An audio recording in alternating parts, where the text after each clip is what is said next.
राष्ट्रीय लोकतंत्र, मैं हूं आपके साथ नेहा दुबे। उत्तर प्रदेश के कैराना में समाजवादी पार्टी के नेता अखिलेश यादव ने एक रैली की। कश्यप महासम्मेलन को संबोधित करते हुए अखिलेश यादव ने सांप्रदायिकता का मुद्दा उठाया। इससे पहले मुख्यमंत्री योगी आदित्यनाथ ने कैराना का दौरा कर पलायन का मुद्दा उठाया था।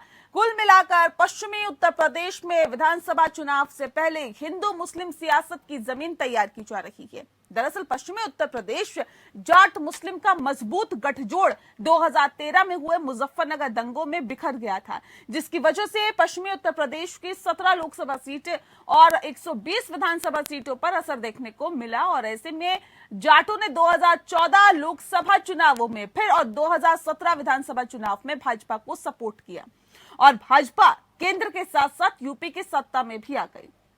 अब किसान आंदोलन की वजह से एक बार फिर से ये गठजोड़ बन रहा है और यही वजह है कि विपक्ष एक और इस आंदोलन को सपोर्ट कर रहा है।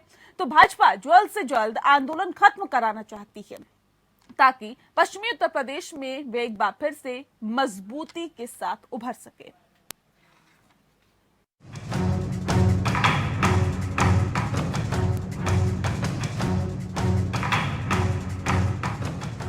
उत्तर प्रदेश को हिंदू मुसलमान में बांटने की सियासत फिर तेज हो गई है। बीजेपी को जहां हिंदुओं और समाजवादी पार्टी को मुसलमानों की वोट चाहिए, लिहाजा घूम फिर कर 2013 में मुजफ्फरनगर में हुए दंगों के बाद पलायन की रस्म पूरे दी जा रही है। हालांकि अखिलेश ने योगी आदित्यनाथ के उत्तराखंड होने के बहाने ये मुद्दा उठाया। अभी आए थे बाबा मुख्यमंत्री आए थे। कम से कम बाबा मुख्यमंत्री को अपना घोषणा पत्र पढ़ना चाहिए, उन्हें अपना संकल्प पत्र पढ़ना चाहिए। अभी तक तो हम सोचते थे कि बाबा मुख्यमंत्री इसलिए लैपटॉप नहीं बांट रहे क्योंकि वो लैपटॉप चलाना नहीं जानते, लेकिन अब ये कह सकता हूं, मुझे भरोसा हो गया है कि जहां वो लैपटॉप चलाना नहीं जानते वहां वो चीजें भी नहीं पढ़ते, अपना घोषणा पत्र भी नहीं पढ़ते हैं। हालांकि अखिलेश यादव ने अक़लियत की बात सीधे नहीं की, क्योंकि पश्चिमी यूपी में जाट मुस्लिम एकता देखी समाजवादी पार्टी को जीत मिल सकती है और इसीलिए उन्होंने राष्ट्रीय लोकदल से गठबंधन भी लगभग फाइनल कर दिया है। लेकिन बहुजन समाज पार्टी के संस्थापक काशीराम पश्चिमी उत्तर प्रदेश को राजनीतिक दलों की प्रयोगशाला कहा करते थे। उनका कहना था कि यहाँ सभी दल सियासत के नए प्रयोग करते हैं। 2002 से ही इस क्षेत्र में बीएसपी का दबदबा रहा, लेकिन 2013 के दंगों के बाद समाज को जाट और मुसलमानों में बांट दिया गया। बीजेपी सांसद हुकुम सिंह ने 300 परिवारों के पलायन का मुद्दा उठाया। हालांकि बाद वो अपने बयान से पलट गए, लेकिन तब तक बीजेपी ने इसे बड़ा चुनावी मुद्दा बना लिया था। पिछले विधानसभा में योगी आदित्यनाथ ने ऐलान किया कि कैराना को कश्मीर नहीं बनने देंगे। तब से हर चुनावों में बीजेपी को यहाँ बढ़त मिलती रही है। इसीलिए हाल ही में यहाँ दौरे पर आए मुख्यमंत्री योगी आदित्यनाथ ने एक बार फिर से पलायन का मुद्दा उठाया। जब मुजफ्फरनगर में 2 निर्दोष नौजवान मारे जाते हैं तब लोगों को जाति नजर नहीं आ रही थी। जब वहां पर निर्दोष हिंदुओं के घर जलाए जा रहे थे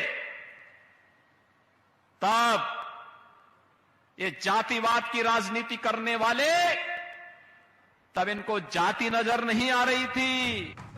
हिंदू मुसलमान की सियासत का असर ये हुआ कि पिछले आम चुनाव में उत्तर प्रदेश में बीजेपी को 50% वोट मिले थे, तो पश्चिमी उत्तर प्रदेश में 52% वोट मिले थे, यानी 32% मुसलमान वोट बटे, तो 12% जाट, 30% ओबीसी और 18% दलितों की ज्यादातर वोट बीजेपी को मिले थे। ऐसे में हिंदू ध्रुवीकरण के लिए बीजेपी को मुसलमानों का खौफ दिखाना जरूरी है। बीजेपी को किसान आंदोलन से भी काफी मुश्किल है, क्योंकि दंगों के बाद किसान नेता चौधरी चरण सिंह की हिरासत और महेंद्र सिंह टिकैत के बीकेयू की जांच और मुसलमानों में पकड़ को गहरा धक्का पहुंचा था। अजीत सिंह ने भी सत्ता के लिए बार बार दल बदल कर अपनी सांस गंवा दी, लेकिन जन चौधरी में किसानों को चरण सिंह की छवि नजर आती है। इसी साल जनवरी में मुजफ्फरनगर में आयोजित किसान रैली में महापंचायत में जाट मुसलमान एकता की तस्वीर में बीजेपी की नींद उड़ा रही है। जयंत ने महेंद्र सिंह टिकैत के करीबी किसान नेता गुलाम मोहम्मद जौला के पैर छूकर पुराने भाईचारे को जगाने की कोशिश की। बल्कि मुसलमानों ने हर हर महादेव और जाटों ने अल्लाह अकबर का नारा लगाकर सांप्रदायिकता की सियासत के खिलाफ आवाज बुलंद की। अल्लाहू अकबर, अल्लाहू अकबर। इन नारों ने 1857 के गदर में हिंदू मुस्लिम एकजुटता की याद दिला दी, लेकिन बीजेपी को लग रहा है कि किसानों का मुद्दा भी उन्हें बहुत नुकसान नहीं पहुंचा सकता है, क्योंकि किसान गेहूं और धान की एमएसपी का मुद्दा उठा रहे हैं, जबकि पश्चिमी यूपी में ज्यादातर गन्ना किसान हैं, जिनकी समस्या चीनी मिलों की दुकान की है और कृषि कानूनों का विरोध बड़ी जोत के किसान कर रहे हैं। लेकिन किसानों की बड़ी तादाद छोटी जोत के किसानों की है, जो अंदर ही अंदर बड़े किसानों के खिलाफ है। ऐसे में बीजेपी को लगता है कि हिंदू बनाम मुसलमान और बड़े बनाम छोटे किसानों के बीच नफरत की दरार पक्की दीवार बन चुकी है और हिंदुत्व की प्रयोगशाला में सत्ता का रसायन तैयार करने में कोई दिक्कत नहीं आएगी। हाल ही में 5 मुस्लिम परिवारों की हिंदू धर्म में घर वापसी कराकर शुरुआत कर दी गई है।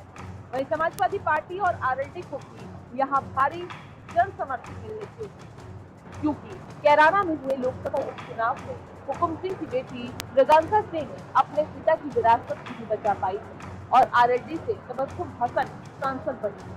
बहरहाल इस इलाके में 77 सीटें हैं और ये तय करेगी कि यूपी में किसकी सरकार बने। साथ ही ये चुनाव उत्तर प्रदेश की साझी विरासत का भी इम्तिहान है, क्योंकि कैराना अगर हिंदुत्व की राजनीति का प्रतीक है तो कैराना की देश को हिंदुस्तानी संगीत के किराना घराने की देन भी है। शकूर अली खान से शुरू हुए इस घराने में पंडित भीमसेन जोशी, बेगम अख्तर और मोहम्मद रफी जैसे रत्न दिए, क्योंकि नफरत से लगे जख्म को तो किराना घराने की स्मृतियों से भी भरा जा सकता है। अंशुमान त्रिपाठी। तो विधानसभा चुनाव नजदीक है और ऐसे में लगातार एक दूसरे पर आरोप प्रत्यारोप लगाए जा रहे हैं, यानी कि आरोप प्रत्यारोप की राजनीति तेज होती जा रही है। अब सवाल ऐसे में ये है कि क्या पश्चिमी उत्तर प्रदेश में समाजवादी पार्टी आगे बढ़ पाएगी या फिर बीजेपी एक बार फिर से जीत का परचम लहराएगी। इस विषय पर आज हम तफसील से चर्चा करेंगे। हमारे साथ खास मेहमान मौजूद हैं, उनसे आपका परिचय करा देते हैं। आलोक वत्स जी इस वक्त हमारे साथ हैं, जो कि लीडर हैं बीजेपी के। डॉक्टर अभिषेक राय जी इस वक्त हमारे साथ हैं, स्पोक पर्सन है सपा के। और राहुल लाल जी इस वक्त हमारे साथ जुड़ गए हैं, पॉलिटिकल एनालिस्ट। बहुत स्वागत है आप सभी का। सबसे पहला सवाल मेरा आलोक वत्स जी आपसे है, सर कहाँ है वो मुद्दे, कहाँ है विकास की वो बातें जिसके आधार पर आप लोग सत्ता पर आए थे, काबिज हुए थे? क्यों हिंदू मुस्लिम करके समाज को बांटने की कोशिश की जा रही है, उत्तर प्रदेश को बांटने की कोशिश की जा रही है? क्या और तमाम विषय नहीं है? क्या आप लोगों के पास वो विकास की बातें नहीं है जो आपने पिछले 4 सालों में किया है, जिसके आधार पर आप देश को आगे बढ़ाने की बात करते हैं, प्रदेश को आगे बढ़ाने की बात करते हैं? ये क्या हो रहा है सर? नेहा जी, ये आप कैसे कह सकती हैं कि यहाँ हिंदू मुस्लिम की बात हो रही है? अरे जो मुख्यमंत्री हैं उनका कर्तव्य बनता है कि वहाँ के आम नागरिक की सुरक्षा प्रदान करने की। क्या हम हिंदुस्तान में नहीं रह रहे, हम पाकिस्तान में हैं या हम बांग्लादेश में हैं? यही वो जगह है जहाँ पर 30% हिंदू थे, 68% मुसलमान थे। आज की डेट में वहाँ 8% हिंदू रह गए हैं और 92% मुसलमान हो गए हैं।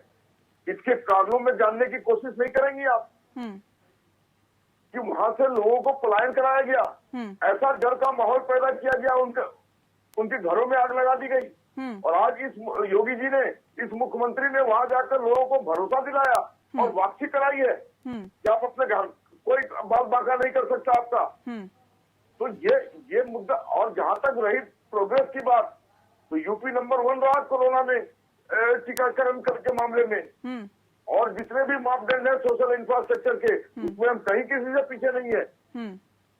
लेकिन आप लोग इसको दूसरी ढंग से देख रहे हैं। ठीक है अभिषेक राय जी, क्यों आप लोगों को ऐसा लगता है हिंदू मुस्लिम की कहीं ना कहीं सियासत करने की कोशिश की जा रही है, बीजेपी की तरफ से ध्रुवीकरण की राजनीति की जा रही है?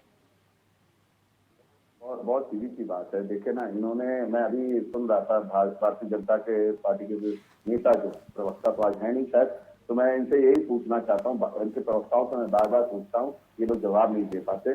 5 ऐसे काम गिना दे जिसका इन्होंने शिलान्यास किया, उसका उद्घाटन किया। ये विकास की फोटो बंगाल से खींच के आते हैं। जब कोरोना की सेकंड वेव आई थी तो बंगाल घूम रहे थे मुख्यमंत्री जी, उनकी टीम गई थी वहां पे, उन्होंने पुल की फोटो खींच लाई और उसको विकास का मॉडल दिखा दिया। विकास इन्होंने क्या किया है वो सारी जनता देख रही है। और ये कौन से आंकड़े अभी दे रहे थे 93% और क्या क्या क्या, ये कहाँ पे डॉक्यूमेंटेड है? ऑथेंटिक बात करें, अपने मनगढ़ंत आंकड़े मत दें प्लीज। दूसरी बात मैं इनसे ये पूछना चाहता हूं, अगर इन्होंने विकास के नाम पे मुख्यमंत्री जी ने काम किया होता ना तो ये मुद्दे की बात करते, ये काम की बात करते, ये कहते कि हमने 70 लाख रोजगार का संकल्प पत्र में वादा दिया था। इन्हें करना चाहिए। नहीं, इनका ये भी कहना है कि पलायन करवाया गया, वहाँ पर पहले काफी हिंदू परिवार रहते थे, अब वहाँ पर हिंदू परिवार नहीं दिखते हैं। नेहा जी मैंने बोला ना, Neha ji please let me complete. They are not giving the actual data. कहाँ का डाटा है? माननीय मुख्यमंत्री जी को आज सपना आया, कितना % पलायन हो गया? वक्त जी को सपना आया, कितना % पलायन हो गया? कितनी डाटा है? Can you prove it? You can't prove it. जवाब दीजिए आलोक जी। मैं इनसे एक ही चीज पूछना चाहता हूँ। आप पूछोगे क्या? सत्ता में आपको सवाल तो हमें पूछना है आपसे। 5 साल आपने आपके लिए समाजवादी पार्टी के लोग आप हमसे सवाल पूछोगे।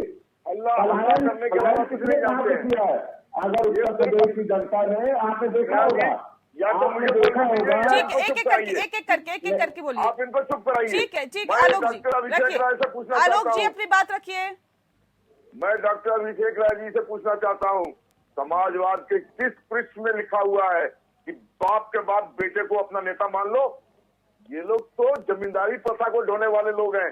ये लोग की बात करते हैं। ऑब्जेक्शन है। एक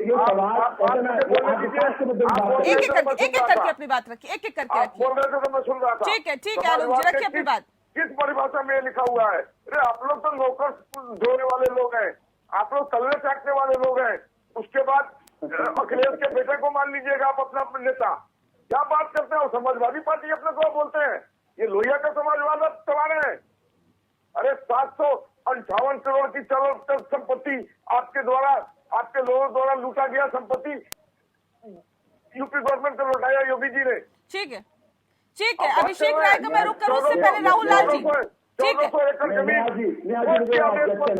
जल्दी से रखिए अपनी बात, फिर राहुल लाल जी का रुख करेंगे। जल्दी से रखिए अभिषेक जी।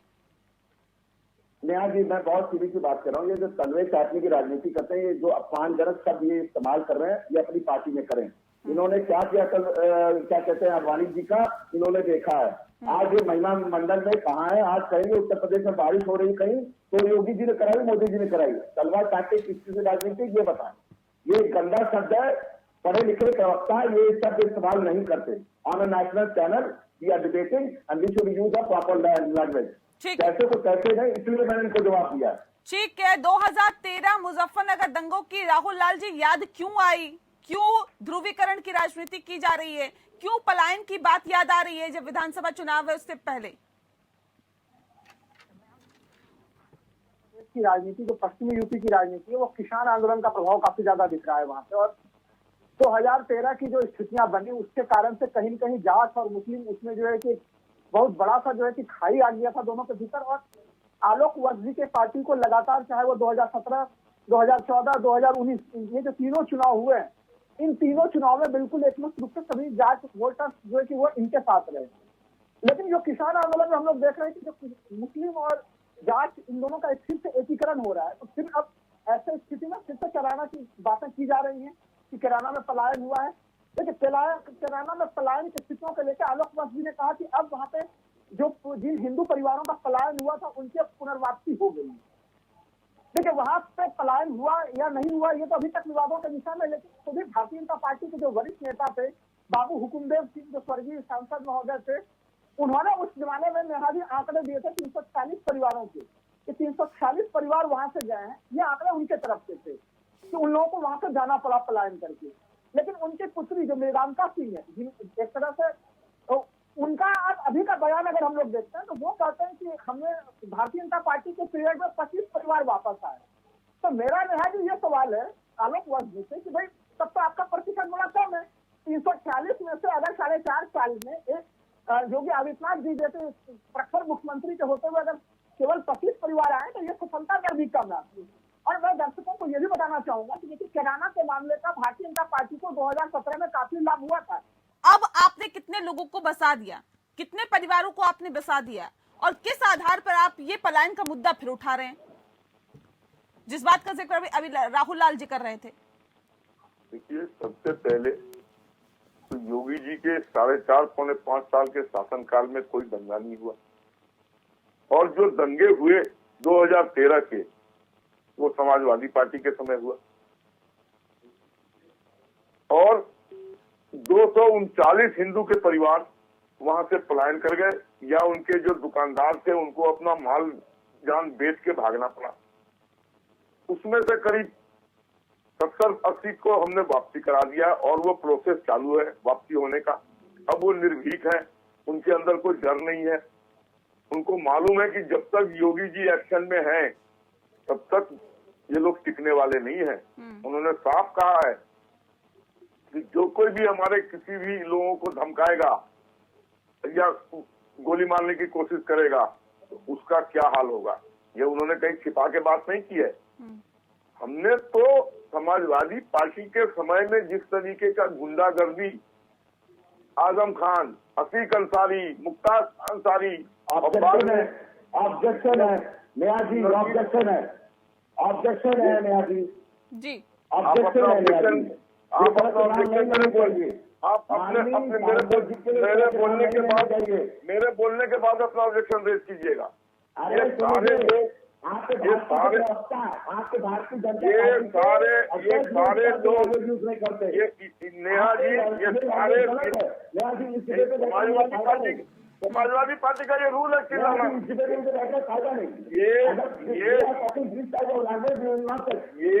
ये लोग, ठीक है, एक एक करके अपनी बात रखिए। ये लोग नेहा जी अपने कुकर्मों से, कोई गुजरात की जेल में, कोई दिल्ली की जेल में, ये जेल में नहीं है, ये गलत है, मैं झूठ बोल रहा हूँ, ये जेल में नहीं है ये लोग। ठीक है, ठीक है, आप ये बताइए ये अपने कुकर्मों के कारण जेल में है। ठीक है, आलोक जी यही आजम खान से कोर्ट के मृगांका जी जो आपकी नेता है वहाँ के कैराना से, वो आंकड़ा 30 का दे रहे हैं, आप आंकड़ा 70 का दे रहे हैं। तो भाई आंकड़ा तो पहले आप लोग, भारतीय जनता पार्टी आंकड़ा तय कर ले, आप लोग कितने परिवारों की बात कर रही है? आप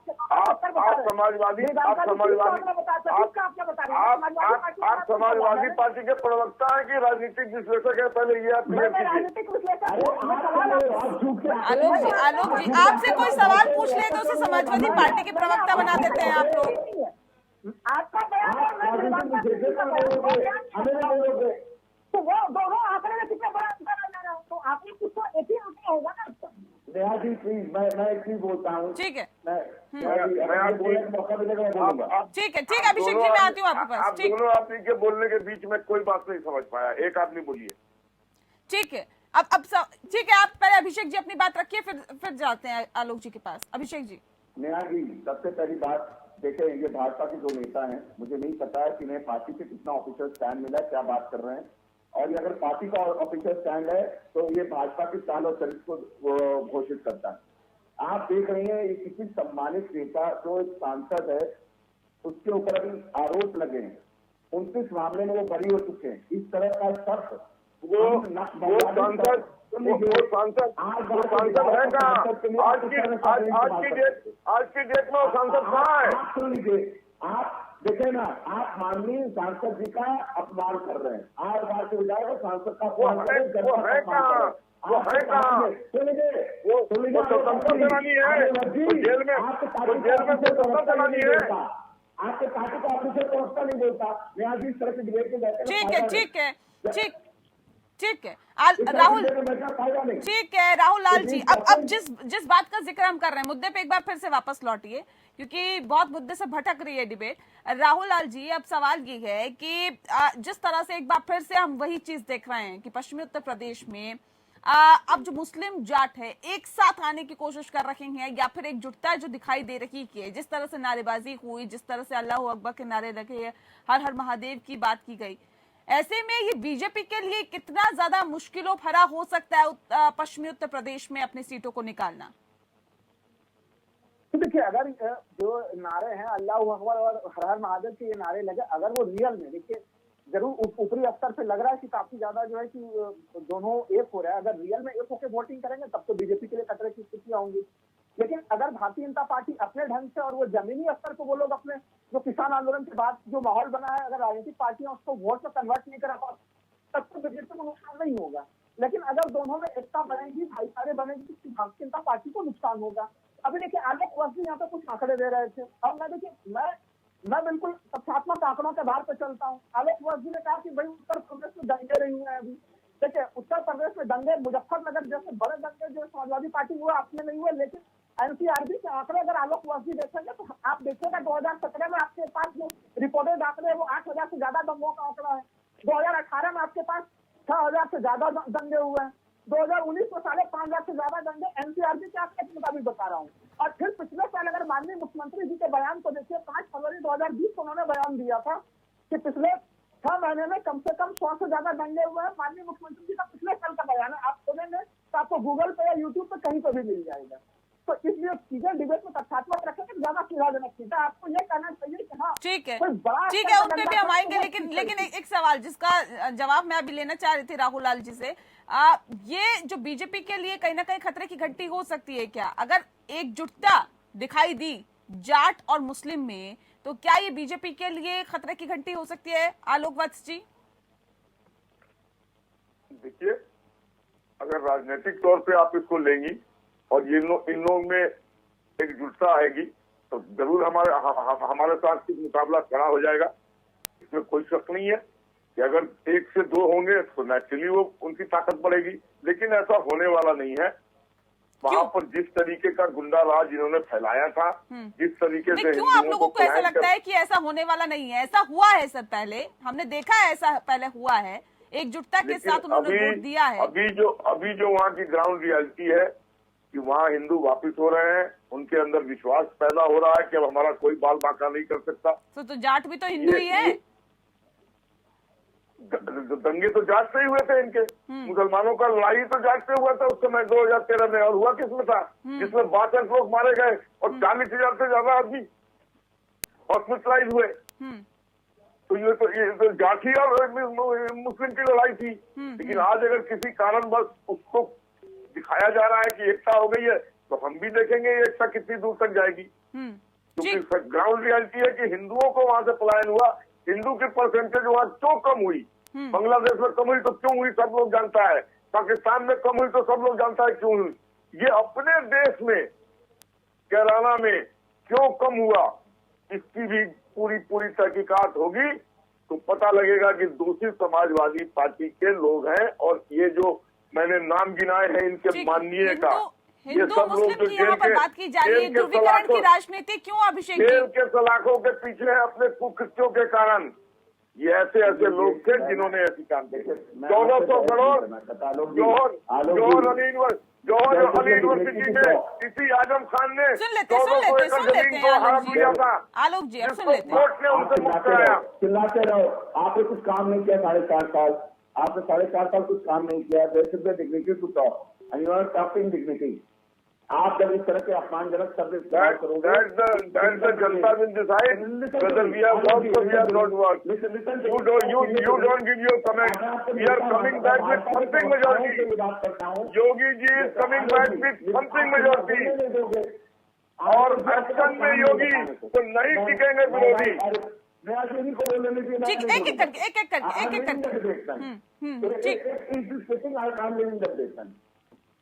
मैंने कहा ना, ठीक है, मैंने कहा ना एक्शन में योगी नहीं टिकेंगे सर। वो तो वक्त बताएगा ना आलोक जी, आपके और हमारे कहने से कुछ नहीं होता, वो जनता डिसाइड करेगी। जनता पे छोड़ दीजिए क्या इसका असर होगा। जिस तरह से आज योगी आदित्यनाथ जाते हैं वहां पर, जिस तरह से बयान दिए जाते हैं, उसके बाद क्या लगता है आपको कि इसका असर होगा इन चुनावों में?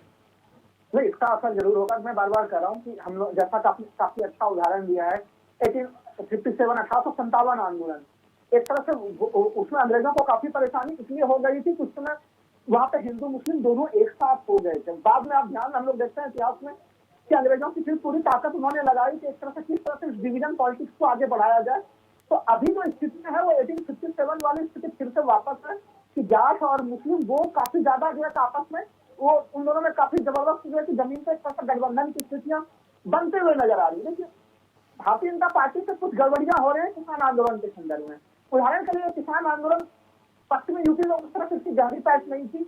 यह आंदोलन को अगर शुरुआती तौर पर सरकार जो अगर उसी समय इसको समाप्त करना चाहती, इस आंदोलन के लिए तो थोड़ा संवेदनशील होती तो इसको निपटाया जा सकता था।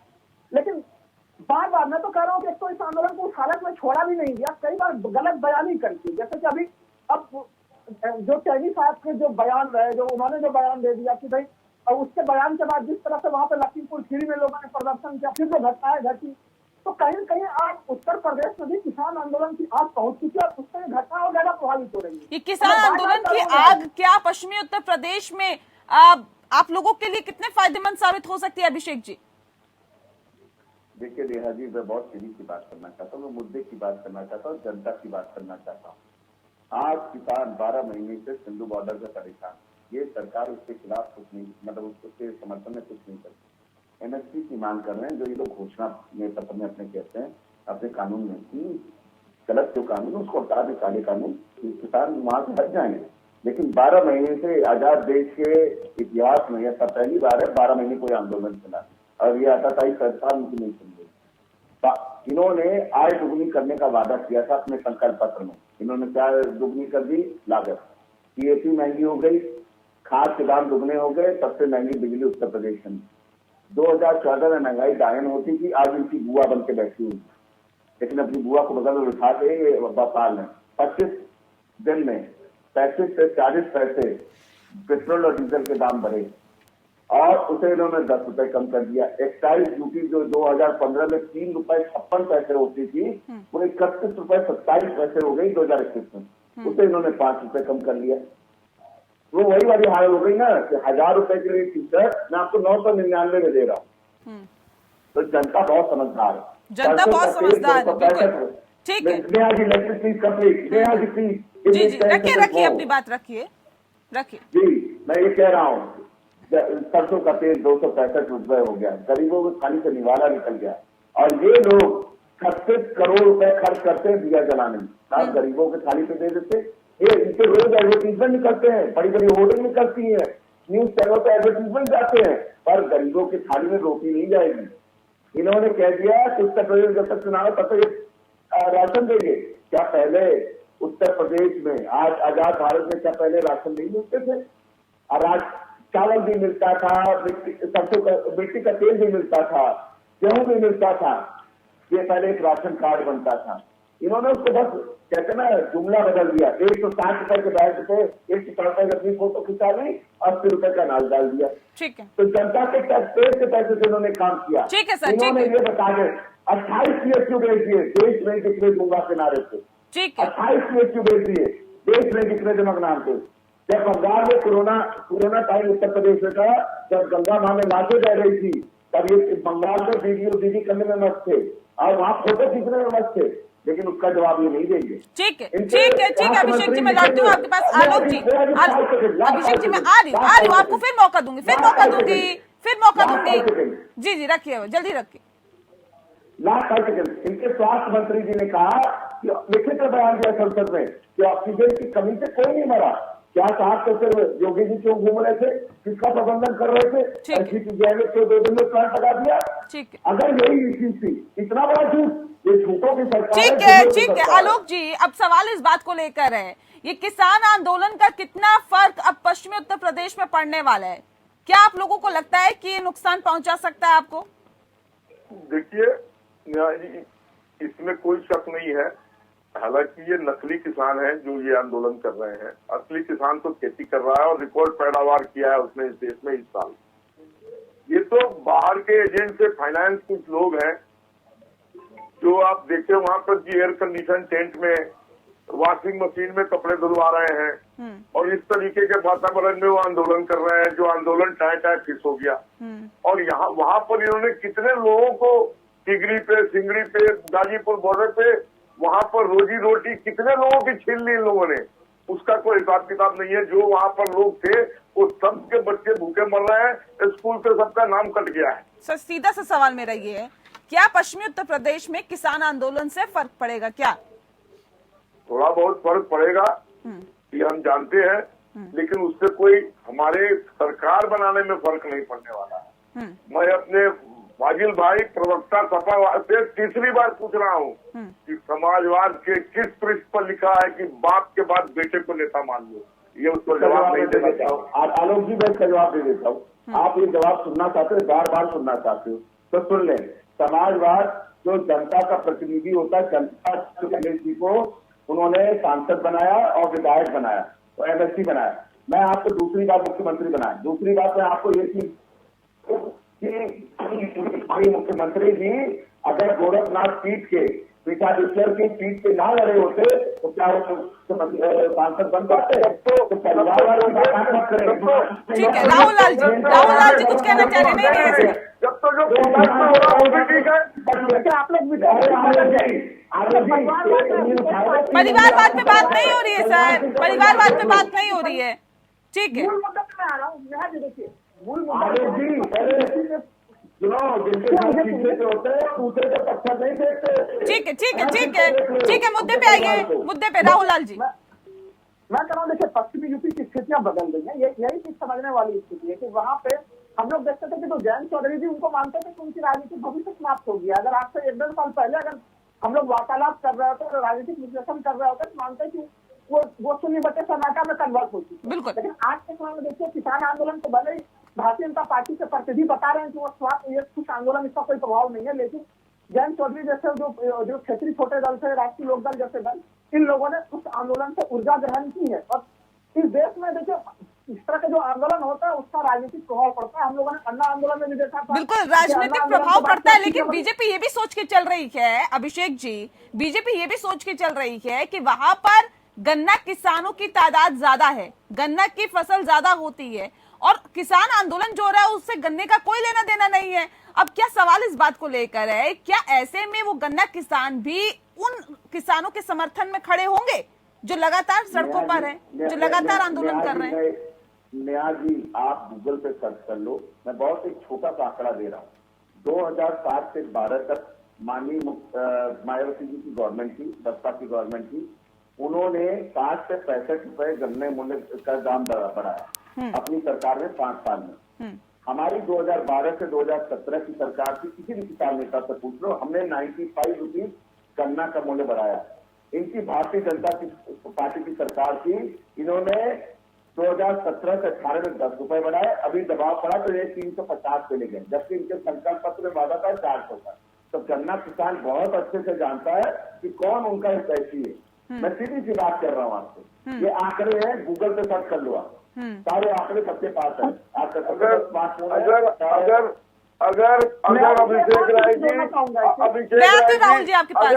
अभिषेक राय जी, अगर आप इतने ही अच्छे थे, इतने ही आपने लोगों की मदद की थी, तो क्यों जनता ने आपको चलता कर दिया था? इसका भी जरूर मैं बता रहा हूँ, वो आपके झूठे जमले में फंस गए। 15 लाख आया क्या कानून साजी ने चुनावी जुमला है, गृह मंत्री जी ने कहा। किसानों से अगर हम लोग बातचीत करते हैं, गन्ना किसान अभी भी ये चीज चाहता है कि भाई सुप्रीम कोर्ट का जो ऑर्डर था वो कम से कम सरकार लागू कर दे। वही 14 दिनों के बाद अगर आप 14 दिन तक गन्ना भुगतान नहीं करते तो उन्हें ब्याज भी चाहिए। तो देखिए किसानों की जो महत्वाकांक्षा है, किसान जो इतना 1 साल से ज्यादा जो किसान आंदोलन चला है, तो उनकी मांगे और उनकी अपेक्षाएं वो काफी ज्यादा बढ़ गई है। इस चीज के ऊपर भी हम लोगों को ध्यान देना पड़ेगा। और देखिए पश्चिमी यूपी में भारतीय जनता पार्टी कहीं न कहीं उनको लग रहा है कि संकट की स्थिति है। तभी आप देखिए कि हाल के समय में कई दिनों से आप देखिए कि मुख्यमंत्री योगी आदित्यनाथ जी ने उन्होंने सीधा पूरा फोकस और पूरी ताकत और एनर्जी अपनी पश्चिमी यूपी में लगाई। आज भी देखिए उन्होंने जो है स्पोर्ट्स को लेकर जो बड़ा सा उन्होंने जो सम्मान समारोह किया वो मेरठ में किया। तो एक तरह से भारतीय जनता पार्टी भले आलोक वर्षी यहाँ पे स्वीकार करे या ना करे, लेकिन भारतीय जनता पार्टी को जमीन सच्चाई जान रही है कि पश्चिमी यूपी में संकट है और इसलिए अलग अलग तरीके से उस संकट के समाधान के लिए, उस चुनौती से निपटने के लिए बीजेपी प्रयास भी कर रही है। तो ये कुछ चुनौतियों, तो ये प्रयास आलोक जी कुछ ऐसा किया जा रहा है क्या कि वहां पे जाके बताया जा रहा है कि कितने परिवार यहाँ से पलायन कर गए, कितने परिवारों को यहाँ से भगा दिया गया, कितने परिवारों को यहाँ से जाने पर मजबूर कर दिया गया? ये प्रयास ऐसे हो रहा है क्या आलोक जी? बिल्कुल नहीं। जो लोग वहाँ लौट रहे हैं, जो वहाँ लौट चुके हैं, उनसे जाके मुख्यमंत्री जी ने उनसे जाके भेंट की है और उनको यह आश्वासन दिया है कि कोई आपका बाल बांका नहीं कर सकता है, आप बिल्कुल निर्भीक होकर यहाँ पर रहें। और वहाँ प्रशासन को निर्देश दिया है कि अगर कोई गुंडा एलिमेंट वहाँ पर किसी तरीके की हरकत करेगा उसका इलाज कर दो। नहीं, इससे पहले आपने कहा कि जो किसान आंदोलन है उसका कोई फर्क नहीं पड़ेगा, क्योंकि जो किसान आंदोलन कर रहे हैं वो किसान नहीं है, वो लोग ऐसे ही हैं जो आंदोलन कर रहे हैं। उसके बाद आपने कहा कि फर्क तो पड़ेगा। ये इसके मैं क्या मायने निकालूं? आप कह रहे फर्क भी पड़ेगा, नहीं भी पड़ेगा। देखिए मैंने क्या कहा कि ये जो किसान आंदोलन हो रहा है ये पॉकेटेड किसान आंदोलन है, और ये बात मैं राहुल जी से सहमत हूँ कि ये वेस्टर्न यूपी में भी ये एक पॉकेट है जहाँ पर कुछ लोग हैं जो इससे हमारे अगेंस्ट है। इससे कुछ फर्क पड़ सकता है, लेकिन कोई बहुत भारी इंडिकेटर नहीं होगा, क्योंकि बार बार राकेश टिकैत से ये पूछा जा रहा है कि आप बीजेपी के खिलाफ हैं, तो आप हैं किसके साथ? लेकिन अभी तक उन्होंने स्पष्ट इसका जवाब नहीं दिया कि मैं किस दल के साथ हूँ। उनसे सैकड़ों बार ये क्वेश्चन पूछा कि चलो बीजेपी के खिलाफ है, आप कह रहे फर्क पड़ेगा। अभिषेक जी, जयंत चौधरी आपके साथ आ गए हैं। अभी तक राहुल जी कह रहे थे कि जयंत चौधरी का वो वर्चस्व नहीं था, लेकिन किसान आंदोलन ने एक नई जान फूंक दी है। जो राहुल जी ने कहा, ठीक है, ये सब पार्टियां मित्र प्राय हो गई थी, इनको थोड़ी संजीवनी जरूर मिल गई है। इसमें कहीं कोई दो राय नहीं है। 2, 4, 10 इनके एमएलए बन जाएंगे। कहीं ना कहीं आपके लिए चिंता बढ़ा रही है ना ये पार्टियां, आलोक जी। उस सबसे हम लोग डरने वाले नहीं है, उस सबसे हम लोग डरने वाले। हम डॉक्टर अभिषेक राय से मिठाई खाएंगे, हम हम्पिंग मेजोरिटी से वापस आ रहे हैं। ये लोग डॉक्टर अभिषेक राय जातिवाद की राजनीति करने वाले लोग, जातिवादी और धर्म के आड़ में ये जातिवाद और धर्म की आड़ में राजनीति करने वाले लोगों को देश अब नहीं टॉलरेट करेगा। उसके ऊपर व्यक्तिवाद, कौन ये जाति और धर्म की राजनीति करता है? किसको ये बताने की जरूरत पड़ी कि यहाँ से हिंदू परिवार कितने गए, यहाँ से क्या हुआ? नेहा जी बिहार में राजा, बिहार में होती है उसको कहा जाता है कि भूल जाओ। अरे यार मुझे बोलने दो। बिहार में राजद और उत्तर प्रदेश में सपा, ये दोनों एक ही टर्नी के चलते बच्चे हैं। आपने सारी चीजें खुद बोल दी, खुद ही बता दी, आपने सारी बातें एक्सेप्ट कर ली। मिठाई खिलाने आ जाऊंगा, मार्च में रिजल्ट आने दो, डॉक्टर अभिषेक राय आपको मिठाई खिलाएंगे कि एटीएम न्यूज पे आके उनके हेडक्वार्टर्स में आके मिठाई खिला देंगे। बिहार में राजद और यूपी में सपा, ये मुसलमानों को बीजेपी का खौफ दिला के अपने को जिंदा किए हुए हैं। जिस दिन मुसलमान ये समझ लेगा ये सब हमारे को यूज कर रहे हैं और मुसलमान हमारे साथ हो जाएगा, उस दिन इन लोगों की ये लोग कहाँ चले जाएंगे, ये किस जगह दफना दिए जाएंगे, इनका कोई ऐसा पता नहीं होगा। अभी आने वाले 50 साल तक भारतीय जनता पार्टी को भारतीय लोकतंत्र में हिंदुस्तान में कोई नहीं हरा सकता है। आप ये समझते हैं कि मुसलमान आपके साथ नहीं है, इसीलिए तमाम और जाति को अपने साथ करने की कोशिश की जा रही है? डॉक्टर अभिषेक राय, ये समझते हैं क्या? हम किसी धर्म को साथ नहीं करते हैं, हम किसी जाति को नहीं करते हैं। हमारे लिए सब धर्म संभव है। हमारे प्रधानमंत्री ने कहा सबका साथ सबका विकास। अरे इतनी टॉयलेट नहीं बनी, इतने घर नहीं बने, इतने रोड नहीं बने, इतने एयरपोर्ट नहीं बने, ये क्या बोलेंगे? अपना घर भरने वाले लोग क्या हाल किया इन्होंने शिवपाल यादव का, ये क्या बोलेंगे? जो आदमी शिवपाल यादव ने पार्टी को बनाई, ठीक है अभिषेक जी। नेहा जी, ये सर बहुत अच्छा है, और आज उन्होंने कह दिया कि डॉक्टर अभिषेक मिठाई खिलाने आएंगे। मैं आपसे आपके चैनल के माध्यम से कह रहा हूँ, डॉक्टर अभिषेक आगे, क्योंकि अखिलेश किया में खिला दीजिए तो ज्यादा बेटर से देख रही है। बात सुन लीजिए आलोक जी, पूरी बात कंप्लीट करने में सबको। अन्या जी, आपको आपके चैनल को मैं धन्यवाद कि आपने मेरे सवाल का जवाब दे दिया, तो मुझे पता नहीं तो इससे भी मुझे बोलना पड़ता। आपने मेरे 30 सेकंड बचा दिए। अगर इन्होंने विकास किया होता उत्तर प्रदेश में, जनता ने प्रचंड बहुमत दिया था, 325 विधायक जिताए थे और 64 सांसद इस बार जीते। इन्होंने उत्तर प्रदेश के बारे में बिल्कुल नहीं। मैं इनसे पूछ रहा था आलोक भाई से, ये नहीं जवाब दे पाए। 5 ऐसे काम गिना दे जिसका इन्होंने शिलान्यास किया, उसका उद्घाटन किया। 5 ऐसे पावर प्रोजेक्ट बता दें या पावर ट्रांसमिशन लाइन बता दें जो इन्होंने विकसित की। ये नहीं गिना पाएंगे। ये लैपटॉप बांटने की बात जो जनता आज जैसे कोरोना काल की बात ये करते हैं, उस समय इनके क्या कहते हैं स्वास्थ्य मंत्री लिखित में बयान देते ठीक है राहुल लाल जी अभी कामों की बात हो रही है और डॉक्टर अभिषेक राय भी कामों की बात कर रहे हैं। इससे पहले आलोक जी ने भी बताया कि हमने जी ये किया वो किया ऐसा किया वैसा किया, लेकिन अब सवाल इस बात को लेकर है जहां पर ये काम गिनाने चाहिए वहां पर वो ध्रुवीकरण की राजनीति क्यों होती है, वहां क्यों पलायन का मुद्दा उठता है, वहां क्यों बताया जाता है कि जी इतने परिवार ऐसे हैं, इतने परिवार वहां गए, दंगा हमारे शासनकाल में कितना हुआ, दंगा हमारे शासनकाल में कितना नहीं हुआ, क्राइम क्या हुआ, मुद्दों की राजनीति आखिर कहाँ है? देखिए, मुद्दों की राजनीति के नाम पर पता है कि राजनीतिक दलों को सीधे वो मुद्दों की राजनीति जैसे करेंगे तो फिर वैसे स्थिति में वो और निगेटिव स्थिति में पहुंच जाएंगे। तो ये भावनात्मक पक्ष है जिसको उठाना काफी आसान होता है। अब आप देखिए कि किसानों को लेकर कितने कंफ्यूजन में, अरे भाई हमें याद आ दे कि 22 जनवरी को इन्होंने 11वें दौर की अंतिम वार्ता की थी किसानों से, इन्हीं किसानों से। और फिर 30 जनवरी को प्रधानमंत्री जी ने कहा भी था कि एक फोन कॉल की दूरी पे है। अब हम लोग नवंबर लास्ट में, अब जब किसानों और सरकार के बीच में खाई बढ़ गई है तब फिर अब कहा जा रहा है कि भाई वो तो आतंकवादी है, पता नहीं वो कौन है कौन नहीं है, किसान तो खेतों में काम कर रहा है। अगर भाई उनकी पृष्ठभूमि इतनी गड़बड़ है तो तमाम एजेंसियां आपके पास। अभी भी हम लोग को याद है कि लखीमपुर खीरी के मामले में फिर जो एक राकेश टिकैत के माध्यम से समझौता करा रही थी, उत्तर प्रदेश प्रशासन के वरिष्ठ पुलिस अधिकारी उनके साथ बैठ के समझौता में वार्तालाप कर रहे थे। तो भाई ये कंफ्यूजन दूर कर लीजिए कि वो किसान है या फिर कोई हुड़दंगी है, ये भी आपको दूर करना बहुत आवश्यक है भारतीय जनता पार्टी के लिए कि क्या है। तो देखिए, जनरली सच्चाई सब लोग जान रहे हैं, लेकिन स्थितियां वही है कि देखिए आप इस पूरे राजनीति में जो हिंदू मुस्लिम एकता है उसको, इस एकता को तोड़ने के लिए सिवाय पोलराइजेशन के अलावा निहाजी कोई रास्ता बचता नहीं है। लेकिन इससे किसको कितना लाभ होगा और किसको नुकसान होगा ये वाकई देखने वाली बात होगी। बहरहाल बहुत शुक्रिया आप सभी मेहमानों का हमारे साथ इस खास चर्चा में शामिल होने के लिए। इसी के साथ लोकतंत्र में इतना ही। नमस्कार।